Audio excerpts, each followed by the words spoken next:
Most people don't even realize that they're suppressing themselves until it's too late. One day you wake up and you start to realize that the life that you're living isn't even truly yours. Instead of being dictated by your desires and your wants, your needs, it's being dictated by external sources, opinions, judgments of others around you.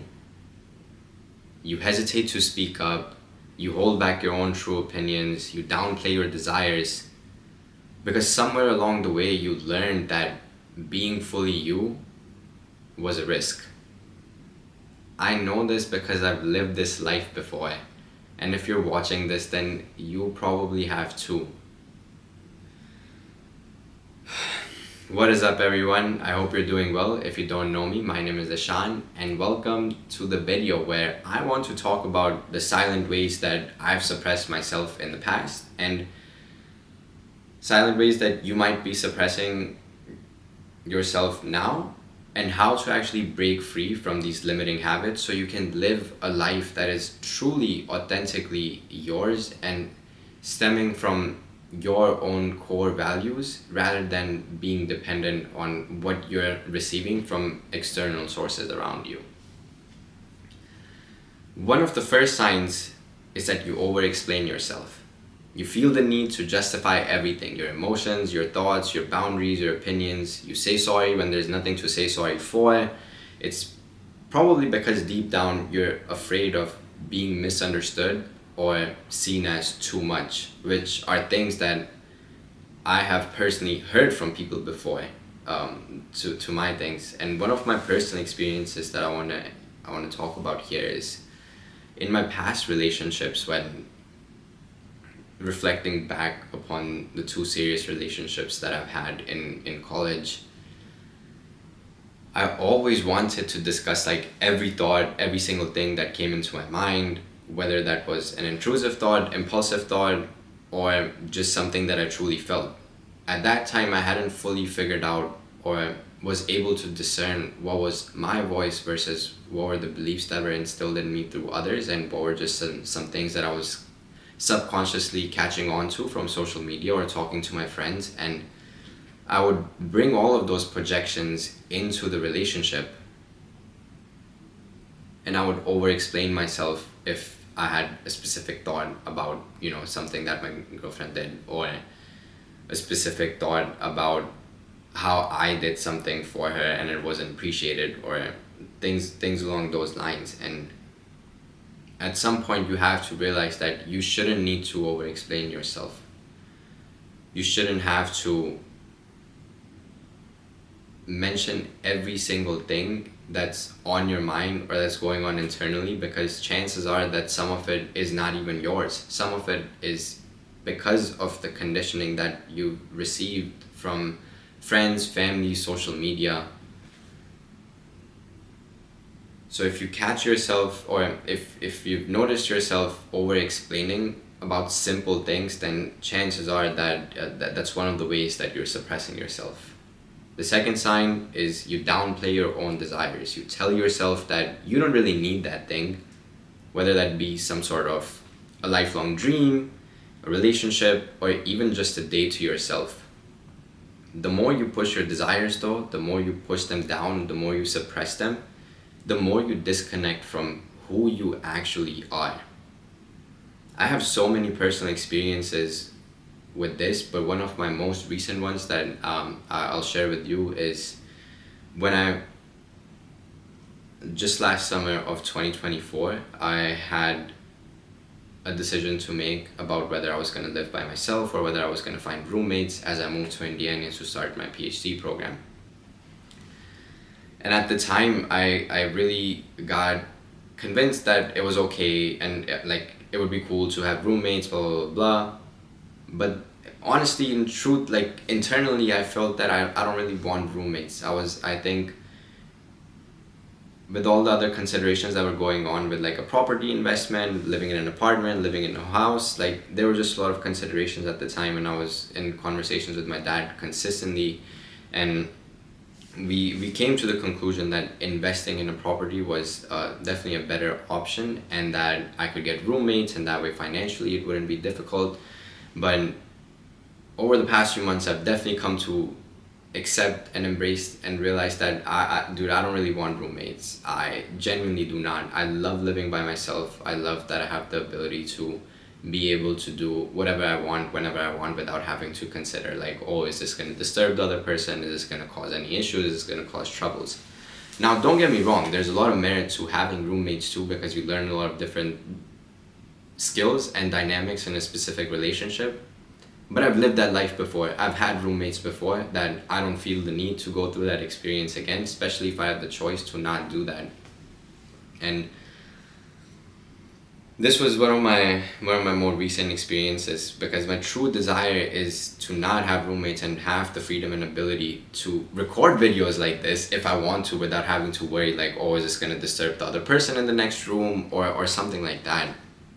And you it the more you, like I said earlier, the more you downplay your desires, the more you push them aside, the more you'll start feeling disconnected from who you actually are.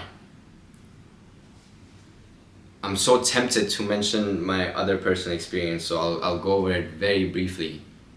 Like, very briefly. I think in terms of relationships, I've seen, or in my beliefs, I've experienced such a dramatic shift back and forth, oscillating between different opinions and views, and a lot of it has been stemming from social media. Like, there was a rise of red pill content over the past few years, specifically like 2022. I think it was like at its peak, and at that time I was going through my relationship issues, so that red pill stuff just topped onto it or fed into it even more, that I started to believe and internalize some of those things that I then had to unpack and realize that, yo, those were not things that I was personally believing, or things that actually align with my core values. But I did it because it was confirmation bias. I saw someone say something, I saw that thing to be true in that present situation for me. So I was like, oh, then if this is true once, this must be true always. And just can't live that way. But one of the other aspects there was that I genuinely, I think, desired something else in that situation, and the red pill content was something that supported it, and then that also created that cycle.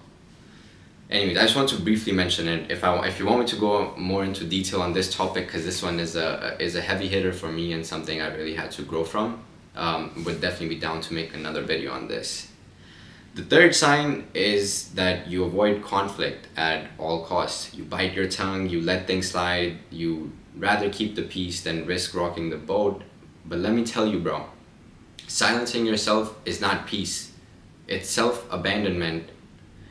And you're basically telling your subconscious when you do this that you don't prioritize yourself. You don't really prioritize your boundaries. Like, if something is not cool, you're not really willing to step up and say that to someone, just for the sake of avoiding any conflict or confrontation.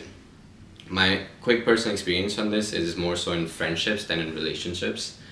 When I'm with someone, I feel like if I don't feel comfortable to share my thoughts, feelings, or boundaries with them, then that's already a red flag. Perhaps I need to be considering whether I need to be with this person. But in friendships, it's a little gray area, because I'm like, this is not really like someone I'm spending my entire life with type situation, or like someone I'm not sharing that much time with, that much energy with. So is it really worth it to put in the effort to bring one of those small things up that's bothering me, or should I just let it go? And I'll give a personal story on this one specifically in a few minutes, so I'll save that. The fourth sign is you shapeshift depending on who you're around. You adjust your personality to fit in. You say what you think people want to hear. You dim your edges. You hold back parts of yourself. But the more you have to edit yourself to be accepted, chances are that you're not really being accepted at all to begin with. I have a lot of personal experience with this one, especially since being an immigrant, moving from one country to another when I was just 13, and then developing in New York where I learned a lot of different slang, there was different ways of talking, and the way that my accent took shape, the words that I used took shape. I felt like every time I went into academia or sciences, I really had to tone myself down. I really had to hold back on some of my thoughts or opinions. And to be honest, I'm not gonna lie, I still feel this way to an extent because science can feel very rigid, where abstraction that can't always be explained with evidence is not something that's entirely accepted yet. But I also now look at this mindset as something that really makes me a unique scientist, because if I'm someone who's capable enough to do the science part with the evidence things, but also think abstractly and somehow find the bridge between the two, then that's a very unique skill set that I bring to the table. So I don't need to be toning myself down or changing the way that I think, and genuinely bring that mindset in so that I can become a better scientist, better individual, and offer something new to the community as well. The fifth sign, and the final one that I want to go over, is that you struggle to ask for help. You don't want to seem too weak or seem like a burden on other people, so you take on everything alone, even when you know you're kind of like drowning. This one is definitely one that I'm always, or I've been guilty of ever since I was younger, because I felt like after I moved to the US, I really just had to rely on myself. And there wasn't, like I had guidance from my sister, but she was also busy with her stuff. My mom and dad were really just trying to work hard and put food on the table. And I just felt like I had to take care of myself, and that's why asking for help became a struggle over time.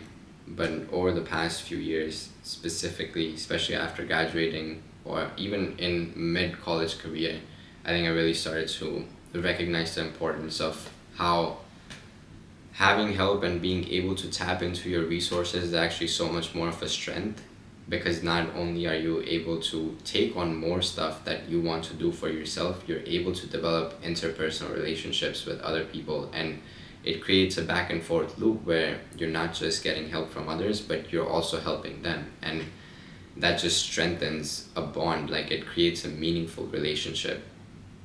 So that's how I see it now. Did any of this sound familiar to you? I hope it did, or chances are that it did if you're still watching the video. And there's this one moment that I really want to share from my undergraduate experience when I was a sophomore. This is right before COVID was about to hit. So fall of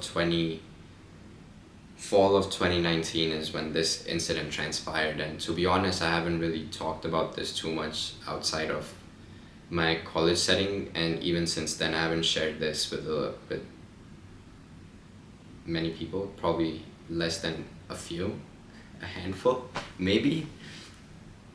But I was in a relationship with my first ever serious girlfriend, and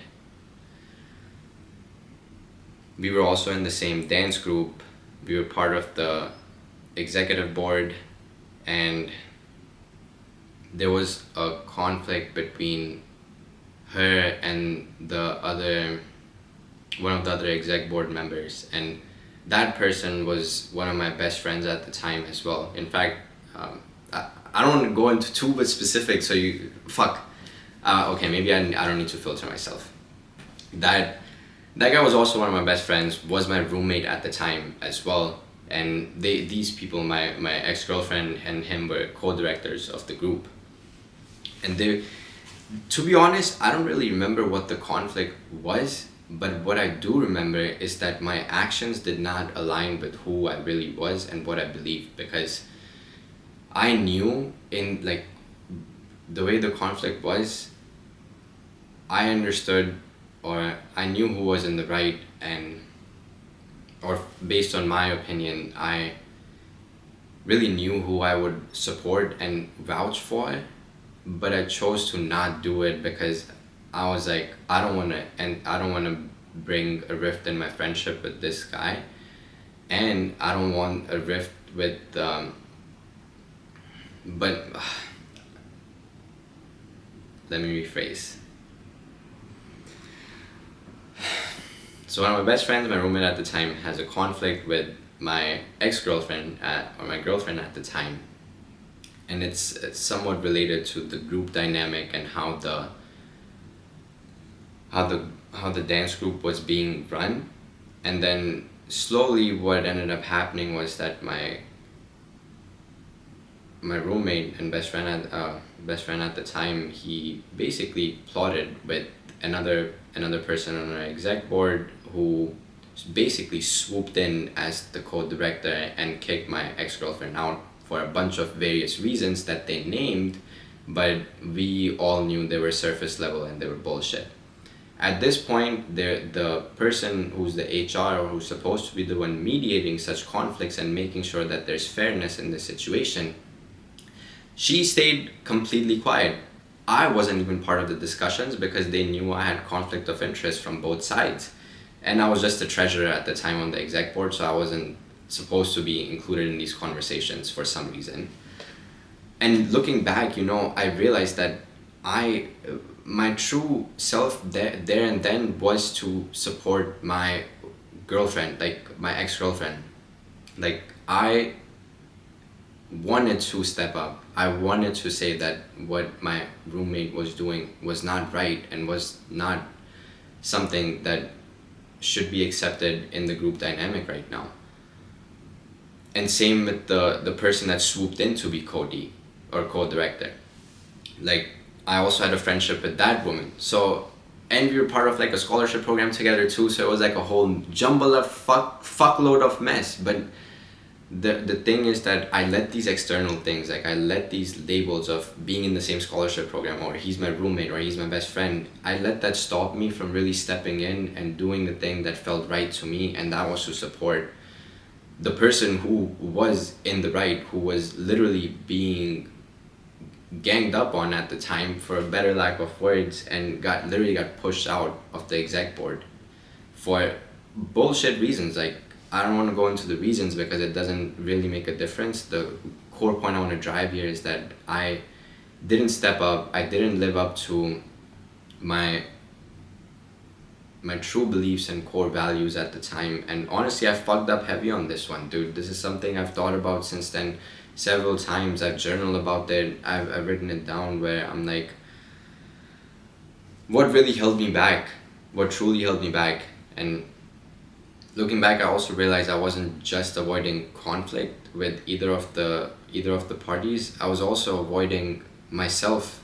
I was so scared of judgment, rejection, taking up space, thinking about what the other people in the scholarship program were going to say about me, that I made myself small on purpose.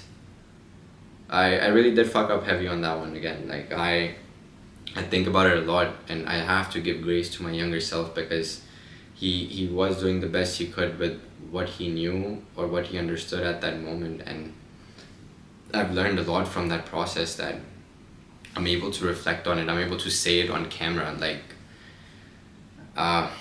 we're 19 minutes in, so let me start heading into how do you actually stop? How do you finally step into your truth and start expressing yourself fully? Step 1 is to catch yourself shrinking. Start paying attention to when you hesitate before speaking, when you hold back an idea, when you hold back an action, when you downplay your emotions or you let something slide. Awareness is always step 1. Step number 2 is to ask yourself, am I doing this out of fear or authenticity? Every time you silence yourself, pause and ask, am I doing this because it's truly what I want, or because I'm afraid of how others will react? Is this stemming from my personal values and beliefs, or am I letting external input cloud my judgment? sometimes in science classes still, like in my graduate school, I find myself holding myself back from raising my hand and inserting a comment or an opinion or thought. And I ask myself the question of, am I stopping myself because I feel like it's unnecessary to speak up, or is it because of a fear of judgment or afraid of how others will react? And almost always, not almost always, but now it's just, I would say it's in my classes, it's a split of, I feel like it's an unnecessary thing to say or add on because it doesn't really add too much value to the content that was being offered. But I feel like if I'm adding value to what was asked or what's mentioned, then I'm most definitely raising my hand and saying the shit that I need to say, because I don't need to be holding myself back anymore. But you gotta just ask yourself whether it's coming from, whether you're stopping yourself from a place of authenticity, or whether it's coming from a place of fear. Step number 3 is to give yourself permission to take up that space. So just like, I'm like, if the answer to the previous question is like, if this is out of fear, I'm stopping myself out of fear, then I have to tell myself like, yo, it's okay. And you can be afraid, but you still gotta take up the space, because what you have to offer is valuable and insightful. You don't really need anyone else's approval to be yourself. You don't need a permission slip from someone else to express what you feel. Closed mouths don't get fed. Like, that's one of my favorite sayings, and you gotta start acting like you belong, because you fucking do. You wouldn't, and that's what I tell myself when I'm in the science class, because I'm like, I wouldn't have made it here. I wouldn't have made it to my graduate school program that I had to apply to get into, and then be in these classes and do my research work, if this wasn't something that I'm capable of doing and want to do. And lastly, the 4th step is to build more self-trust and a stronger relationship with yourself. At the end of the day in this life, the only person that is really always gonna hold it down for you is you. Genuinely. You're also gonna find people along the way, like maybe your family that you're born in, or your chosen family / your friends, or your significant other that you pick. But your relationship with self has to take priority over anything else, because regardless of anything that changes in life in terms of external, like people, family, friends, everyone has their own lives, everyone goes on their own paths. One thing that remains is your relationship with your true self, and you need to be able to have a healthy one with yourself. The more you listen to your own voice, the stronger it's going to get. The more you honor your needs, the more confident you'll become. Choose yourself. Follow through on the things that you commit to over and over again. The more you choose yourself, the more energy you'll also have to give to others. I could probably make a whole separate video on how to actually strengthen this relationship with your true self, so let me know if you'd want to see that. At the end of the day, suppressing your true self will only increase your internal conflict over time. I'm gonna say that again. At the end of the day, suppressing your true self will only increase your internal conflict over time. The more you choose to not listen to yourself, the more disconnect you'll feel. The more you don't act on your internal values and actions from that place, the more disconnect you'll feel. One of my personal experiences, or another one of my personal experiences with this, is just how I began the journey of self-improvement. In 2018, or that was, I guess, my start of journaling practices so that I could start developing a stronger relationship with self.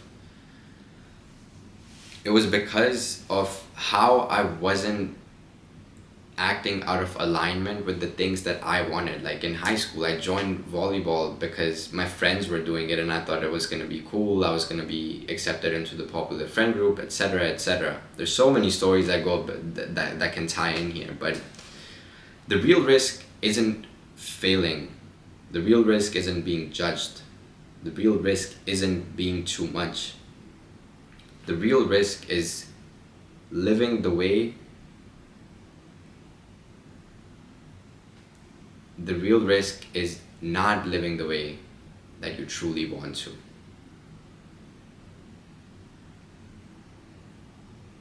And that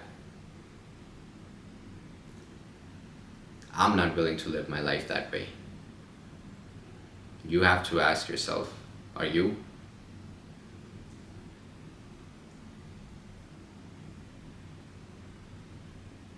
If you resonated with anything in this video, let me know in the comments below. What's one way you've been holding yourself back? And more importantly, how are you actually going to stop? What's one action step that you're going to take starting today? As always, if you made it this far into the video, I truly appreciate you tuning in, and I'll see you in the next one.